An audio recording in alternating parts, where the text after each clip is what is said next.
welcome back to my channel, or welcome to my channel if you're new. Hi, I'm Mand. So today's video is such an exciting one, and a huge shout out and a huge thank you to the wonderful Han over at Simply Han. I'll make sure to tag her channel below in the description box.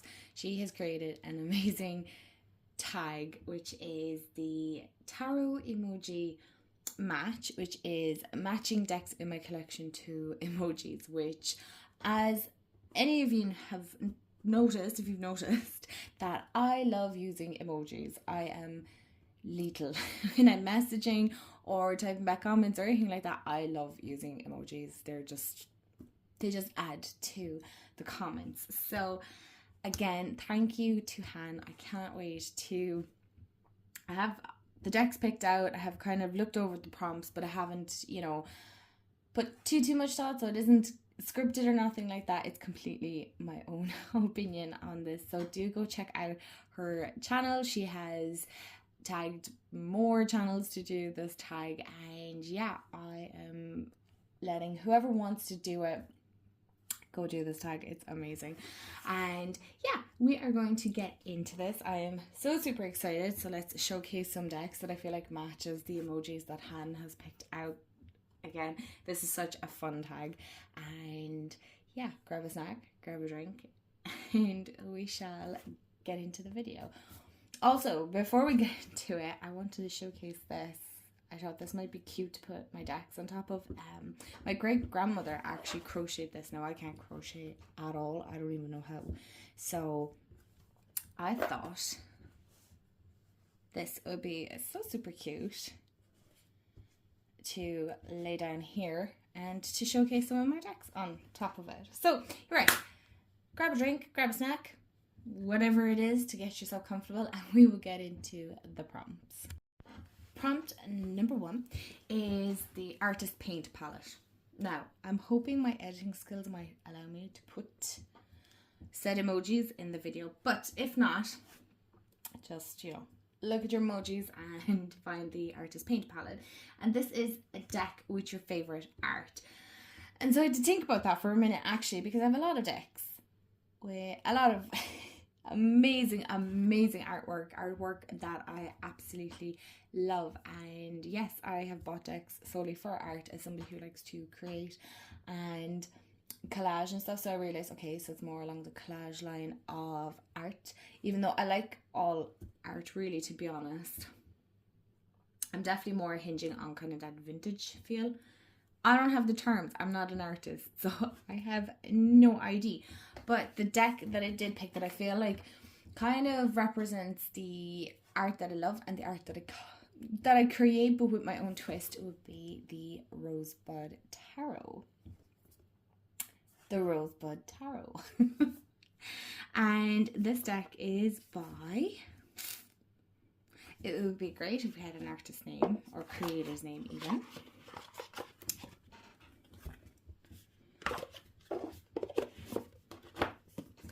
So I'll put this there for anybody who wants to know what deck this is. Excuse me. It's by Wiser Books anyway. And creator, hello. Okay, we have authors. Is Amanda Lee Stillwell and Diana Rose Harper. So I'm assuming these are the creators. So it is a very simple guidebook, nothing too in-depth. The whole point is for you to work with it and kind of come up with your own guidebook, which I really like the idea of. Again, I haven't really worked with it, but aside from that, these are the backs. How beautiful are they? So I'm hoping the glare isn't too bad. And I will just move you guys slightly forward. Maybe zoom in a teeny tiny bit. Yeah, that looks good. And I like this artwork. I like that old vintage feel. I like the collage, layers, muted tones, with the inclusion of bright colours as well. Kind of a little odd. I like strange, unusual decks. But I love the black and white and then the pop of the colour. So it really stands out more. And again, I love old photos as well. I love looking at vintage photos. I love seeing photos of my grandparents, the black and white photos, my great grandparents. I'm very fortunate that I actually have a few photos of my great grandmother. I was lucky to know both on my mum's side. There's kind of a whole story. A whole story to that. So if you guys would like to know, let me know. I love my family history. I think it is so interesting. So interesting. I come from many different backgrounds. My ancestral line is like chaos at its finest. But I can talk about that in the next prompt. But yeah, I like this kind of artwork. I like the collage style. I like light and dark incorporated into one. And of course I love that vintage feel. Okay. Prompt number 2 is the book emoji. And it is the best tarot book / guidebook. Now, I haven't read many tarot books as of late. No. Off the top of my head I'm thinking, no, I'm still kind of working my way through Kitchen Tarot. I can't even think of the name of the book. Anyway, I'm still working my way. I wouldn't say it was the best tarot book out there. It's good, but it's not the best. Now, so I am going with guidebooks, which is funny because I only just did a video on my favourite guidebook. So I feel like the best tarot guidebook, in my opinion, that I have used, and I've used extensively, would be the Green Witch Tarot guidebook, right? And the only reason I'm saying that, is it the best guidebook? Probably not. Like, I'm sure there are other guidebooks out there, but because of the way my practice goes and what I'm into and how I practice, this actually complements it quite well when I use this deck. I like the writing style in it. It's definitely what I want to dive more into. I'm hoping the autumn months kind of allows for that, but as most of you know, since August my life has just been very busy, very hectic. I'm looking forward to our break. I'm assuming by the time you guys see this I'm actually on holidays, or I'm just back from holidays, so hopefully I'm well rested. I'm ready ready for more content making and stuff, so I'm going to zoom you guys out a little bit. I don't know if you can read this or not, but what I'm saying is I really like the depth and the simplicity in one way. It's not overcomplicated. It's not an overly complicated book. So we'll say here, right, so one of my favorite cards is the High Priestess, right? So you have a picture of the card, but you also have the card. This is the card of the High Priestess, right? And it goes into the whole description of the card and everything that is depicted in the picture and what the meaning is. So for example, so as you can see, she's dropping, I don't even know how to pronounce that, I'm not going to butcher the name, them flowers into the water for consecration and psychic power. I'm stumbling over words, so and directs the lunar energy with her wand. Her black cat is a symbol of focus, magic and psychic power. Sits nearby watching the cauldron. Then you have your meaning and your reverse, and then you've prompt words as well. What I like is, as you can see, here's our cauldron, here's our lunar energy, here's her wand, here's her black cat. Everything that is depicted in the card is also described in the book. And that's what I like. And it's not just for the majors, it's also for the minors. So look, you have pentacles. So what is the element? It's earth. Key phrases as into what the pentacles stand for. So you have material, physical, money, business, comfort, health, north and winter. So it incorporates all of it. Again, we have Ace of Pentacles, description of the card, and then when when we go down further, we can see warmed by the radiant sun, the manor house, so there's our house, and lands present an image of comfort and satisfaction. So we can see that there's land around this. As the elemental power of earth, the Ace of Pentacles represent the winter months of December, January and February for the purpose of timing in relation to other cards in a reading. So if you were trying to get a sense of time, maybe you're trying to do predictive reading, then, you know, it also adds to it. So there's constant layers and depths to this guidebook. So it's a chunky one, but again, the information is precise, to the point, but not overcomplicated. So prompt number 3 is Brain, and that is a deck that makes you dive deep into thought. And I was like, I know exactly the one. I didn't even have to second guess or anything like that. It's a deck that I've already worked with this month, but I'll talk more about that at the end of the month, is the Wildwood Tarot. I think most of us know this deck at this stage. It was once a fan favourite a long time ago. These are the backs. They're actually kind of a forest green. They come up nearly black on camera. I don't know why. Or like a really dark green, but it's kind of a forest green. I suppose it would be dark, but this is a deck that really does get me deep in thought. I'm not gonna lie. It is a gorgeous deck. I love the way, like, the name of the card and then a key phrase is on it. It is very connected to Celtic roots, and most of you probably have guessed, and most of you know, but if you haven't guessed, I am from Ireland, so this would really be really close to kind of that Celtic roots, pagan belief system, you know, with the the green man. Not saying that that is my complete belief system or what I follow or anything like that, but it definitely is heavily influenced, I suppose you could say, in one way. It's very funny. I always find it very interesting that I'm astrologically very much a water and air sign, but I crave that earth connection and groundedness. So while I am a complete and utter air sign, I love and adore and work best with earth-based decks. And this is definitely a deck that goes very deep, again, because of the guidebook as well. So it's a combination of the cards, intuition, and the guidebook. It gets very much into your mind and maybe changing the way you see things or the way you look at situations, or even just the simple thing as giving you a solid advice on maybe a day where you're like, what do I need to know? It'll call you out.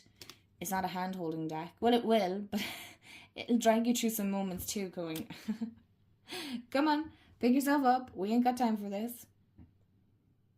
It's a very resilient deck.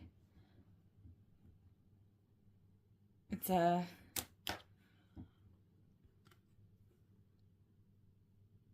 like hard-hitting truth teller.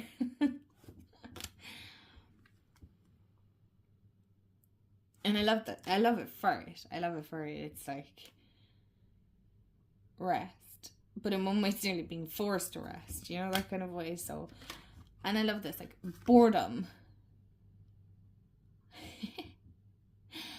You know, you're not seeing all that is behind you or what potential is there, you know, and then you have happiness, so you're like overflowing with happiness. Do you see what I mean? It is truly gorgeous. Anyway, I've gushed enough about this.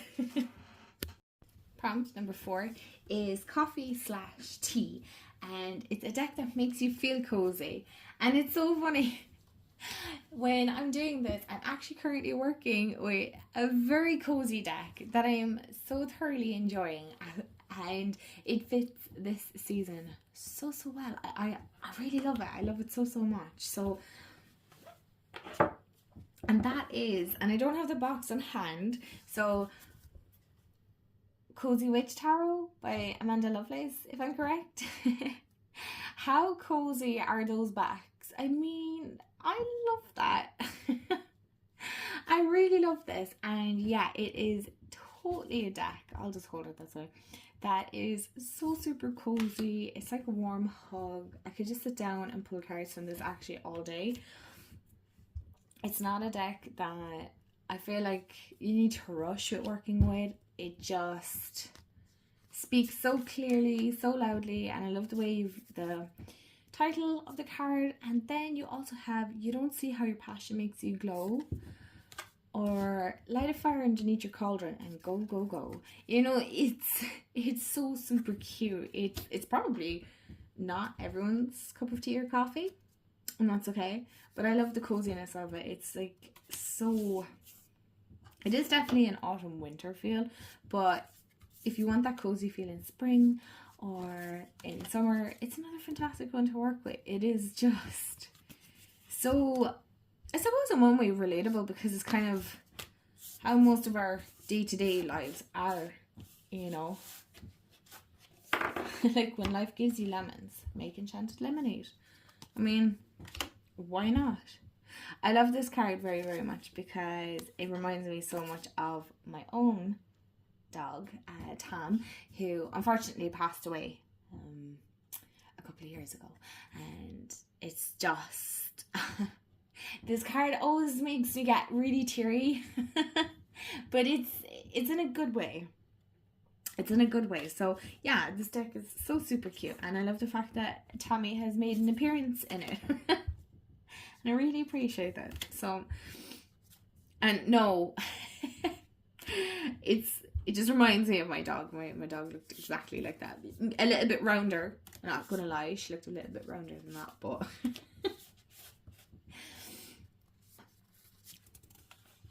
but yeah, look, it's so super cozy, and it just has all the feels, and I love it.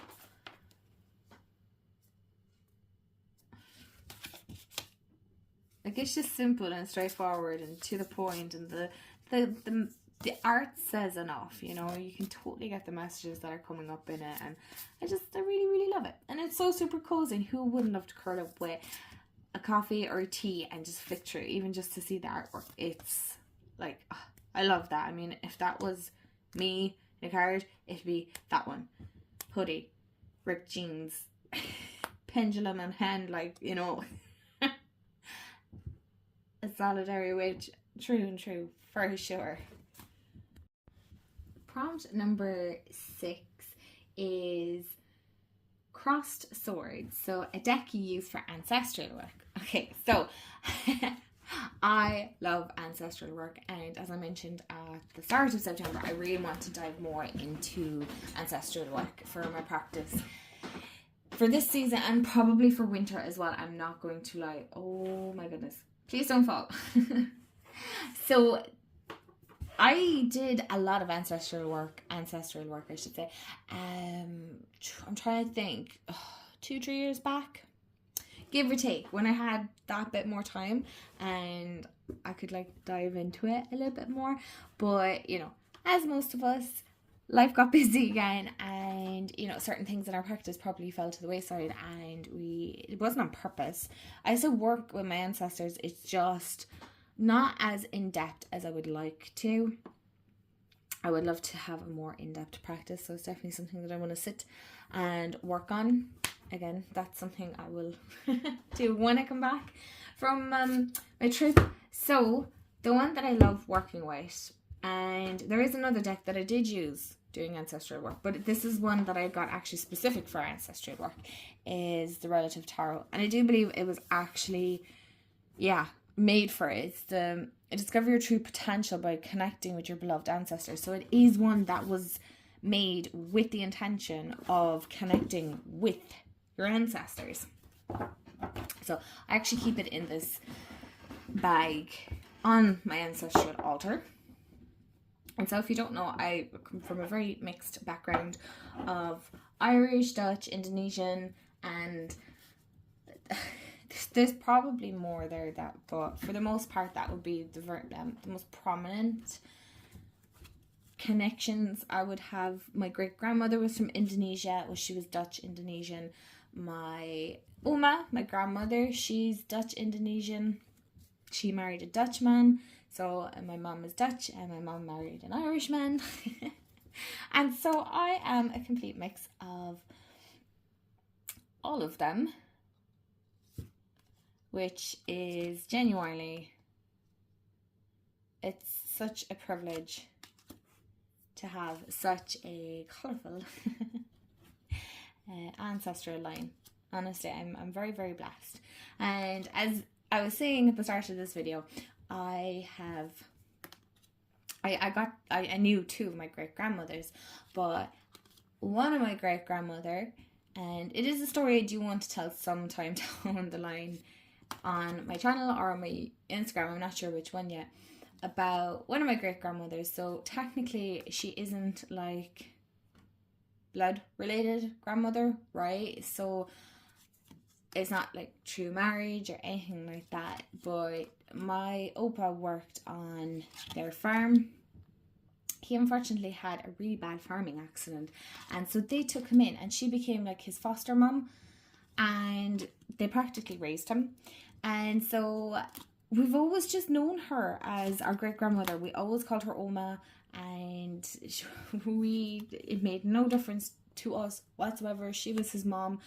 And so in that way, ancestral wise, yes, she is still connected to us, because unfortunately her and her husband couldn't have children, and so we basically became one whole family. So it just goes to show that ancestral isn't always necessarily blood related or completely family connected wise. It can be through foster, it can be through adoption, it can be an aunt who is a best friend of your mother's, you know. It's all connected, it all matters. So if you're more connected to an aunt or an uncle who you just called auntie and uncle and you have no idea why, because they're not related to you in any form in one way, they're still part of your ancestral line. It still matters, is what I'm trying to say. Anyway, I think I've chatted enough about that, but it's always a story I wanted to share, and it's definitely one that I feel like is so important, because, you know, everybody comes from different backgrounds. Maybe some of you are adopted, or you were in foster care and you were super close to foster parent or adoptive parents and never knew your biological, that's the word, biologically related or biological relations. Doesn't mean you don't have an ancestral line. You do, and even if it's from being adopted into that, then that is still amazing. And think about it, your ancestral line has nearly doubled then had they just been biologically related to you. So I always say that, you know, and she was always super grateful that, you know, for one that thought she would never have a family, she actually ended up with not only a son, but she also ended up with grandchildren, and she also got to know her great grandkids. So yeah, just anybody that is watching, and if you're adopted or if you're fostering, even, you know, maybe you're fostering some kids, that is important for ancestral work as well. Okay, so regardless, biological or not, it doesn't really matter. It's actually what is connected through the heart. Prompt number 7 is crystal. So best or favorite gilded deck. So I'm going to cheat a little, and I'm going to say that the Seasons of the Witch's Oracle, are some of my favorite. I love the Samhain one, I love the Mabon one, I love the Litha because that has purple. That's definitely a favorite. But I did actually pick the Dark Mansion Tarot because I love the color black. It's one of my favorite. It's a comfort color for me. I just love it. I really do. Oh gosh, don't fall over. But as you can see, mine is battered. It's very loved. It is very loved. Excuse me. But I like it. It's probably a hard edge to keep. I mean, you could just top it up with Sharpie if you want to. I don't want to, because I just love the way the black looks. It's very sleek. And of course I love this cardstock anyway. I like the rose petal feel. I like how smooth this deck is, and it's so buttery, and I really love this deck. It's not one that I work with a whole pile, but when I do, it's like, oh right, okay. So yeah, I absolutely adore this deck, but I love the edging on it. Editing mend here. I realized I missed a prompt. I don't know how, you guys, I'm the worst with numbers, to be honest. Yes, you would imagine simple counting, but anyway, my brain gets very confused when numbers get involved. So I realized I forgot a prompt, and what was it? I think it's the 8th prompt is actually the moon, and that is your wisest deck. So I was like, oh my gosh, a lot of my decks are quite wise. Some of them are funny, right? But there are a few that are quite wise. So I was like, which one is my wisest? And yes, you would be correct if you said the green witch for me. That would be one of my wisest for sure. But it's Tower of Mystical Moments. This would be a really wise deck if I had to pick one for myself. Just to kind of break outside of my usual ones, my usual suspects, right?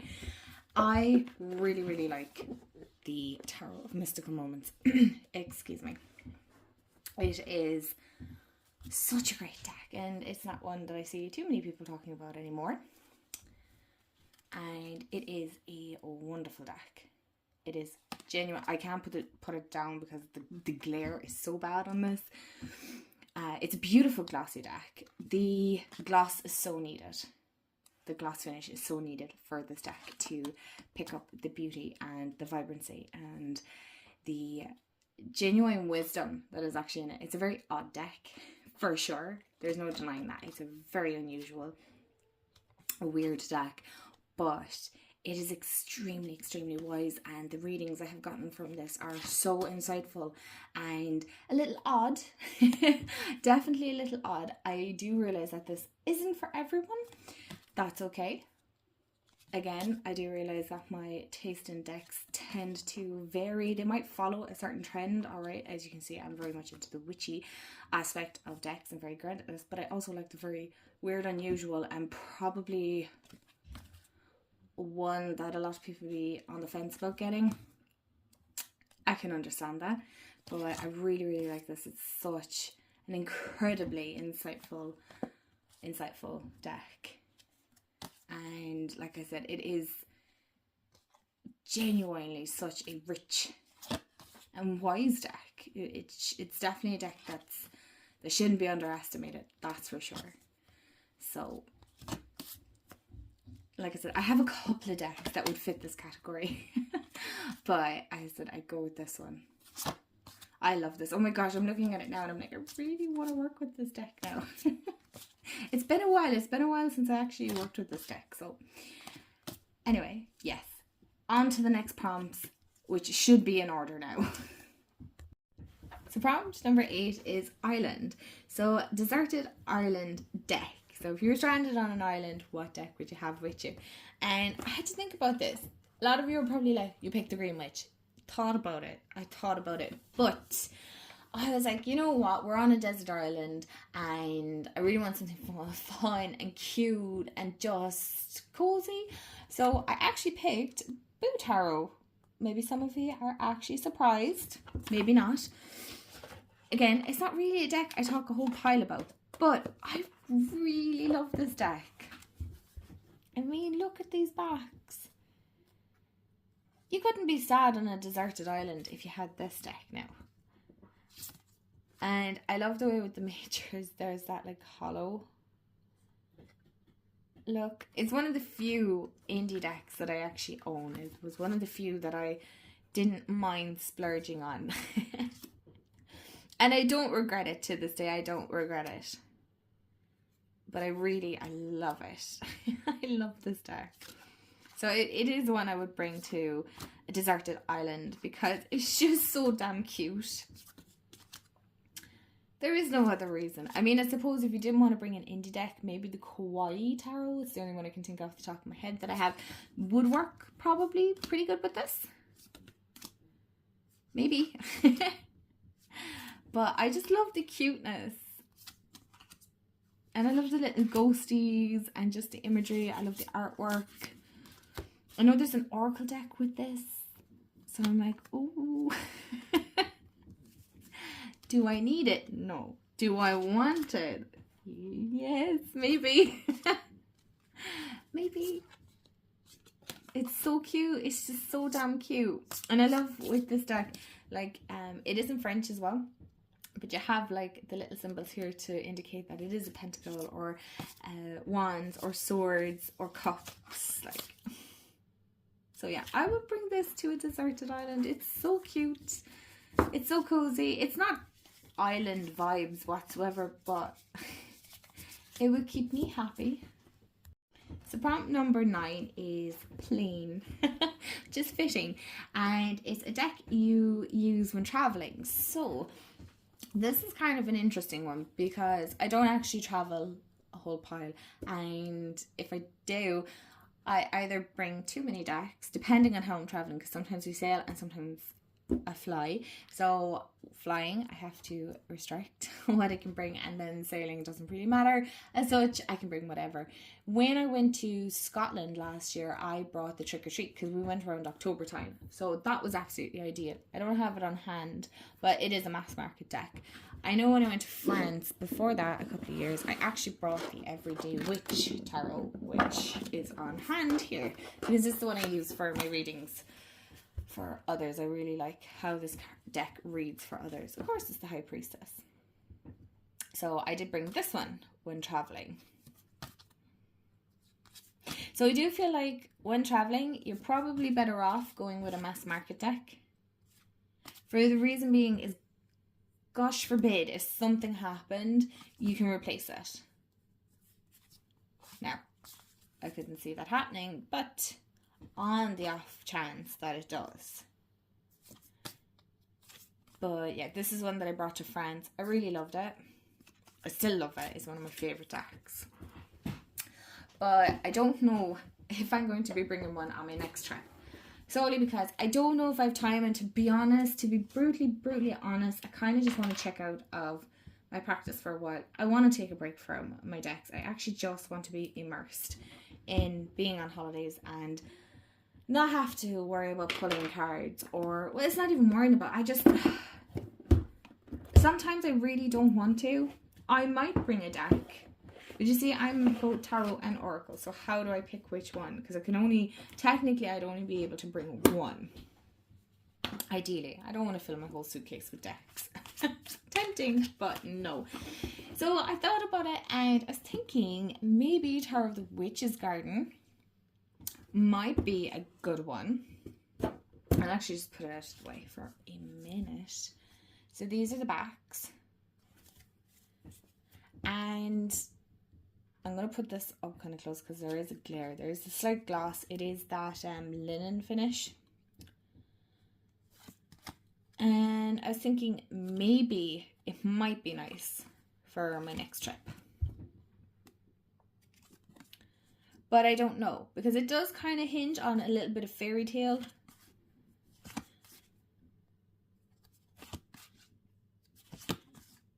And I don't know if I want that. Plus the guidebook is pretty bulky. So if I was bringing a deck, it would probably be one with a smaller guidebook. Because I like to have a guidebook with me all the same. So I'm not really sure. I feel like this would be a cute one to bring. It's kind of like an all-rounder. But I don't necessarily draw cards when I'm out. When I went to Scotland, yes, I felt very drawn to doing cards.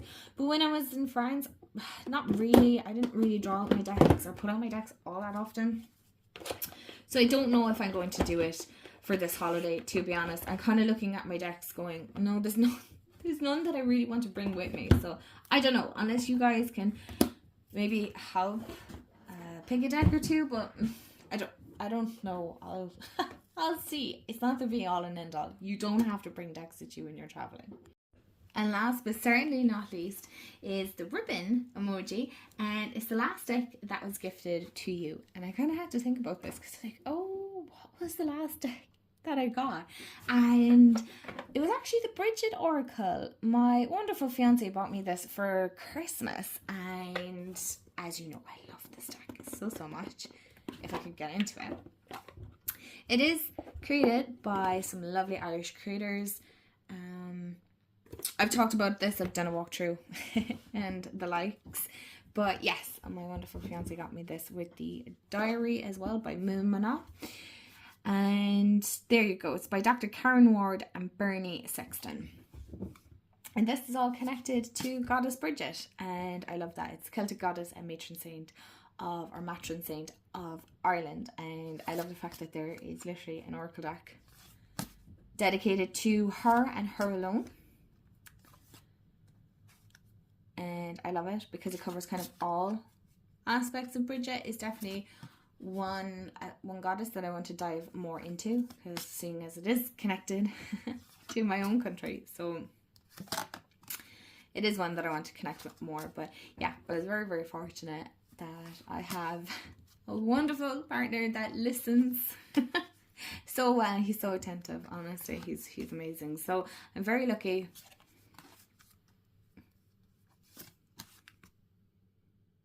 And yeah, that's the deck. I did a whole walkthrough. I won't talk too any more about it, because I think most of you have seen it several times, and it gets mentioned in like springtime decks and all that stuff. So my lovelies, thank you so much for hanging out with me and looking at some of the decks that match the emojis. Also, thank you so much to the wonderful Han over at Simply Han. Go check her channel out. Go check her original video out. I would appreciate that, and I'm sure she would really appreciate that. And yeah, if you haven't subscribed already, I would love to have you part of the family here. Give this video a thumbs up. And yeah, and hit the bell so you'll be notified when I upload. Okay, after all that rambling, I hope you have a wonderful day, afternoon, evening, wherever you are in the world. And I'll chat to you all real soon. Bye guys.